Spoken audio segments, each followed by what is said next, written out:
Bismillahirrahmanirrahim. Oke, kami akan menyampaikan materi pembahasan seputar subjek hukum, objek hukum, dan peristiwa hukum. Nah, untuk perkenalannya bisa dilihat dari yang sudah kita tampilkan. Oke, langsung saja ke pembahasan.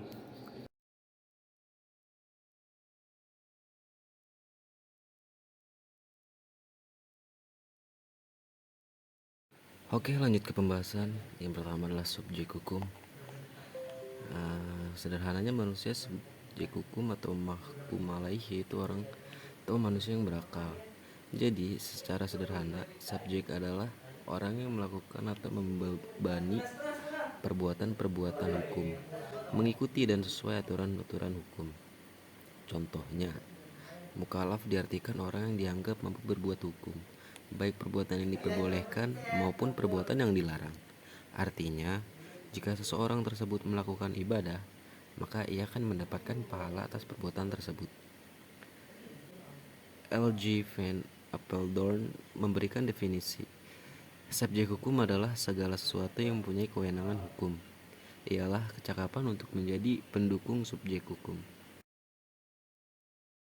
Selanjutnya, objek hukum. Objek hukum atau mahkum fih merupakan hasil dari perbuatan yang dilakukan mukallaf berkaitan dengan aturan atau perintah. Contohnya, seperti yang dijelaskan dalam surah Al-Baqarah ayat 277 yang artinya, sungguh orang-orang yang beriman, mengerjakan kebajikan, melaksanakan sholat, dan menunaikan zakat. Mereka mendapat pahala di sisi Tuhannya.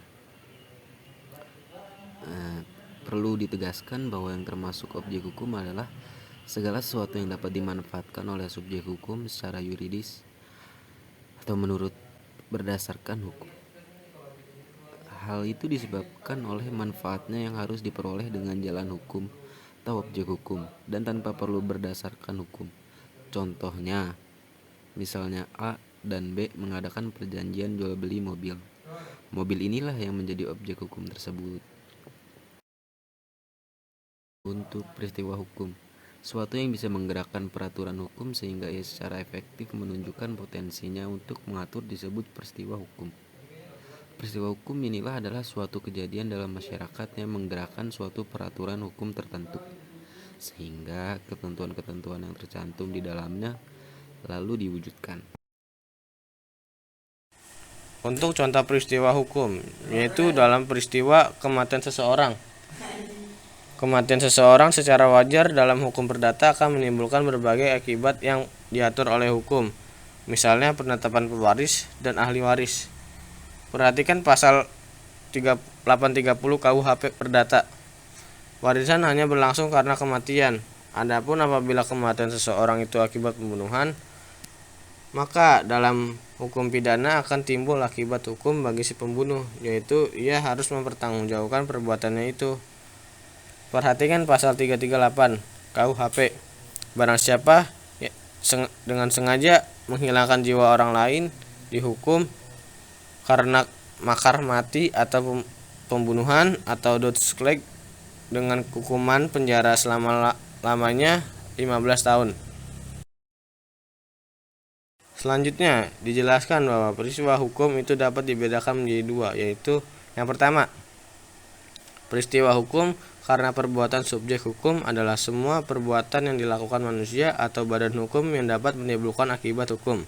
Contoh peristiwa hukum pembuatan surat wasiat dan peristiwa tentang penggibahan barang.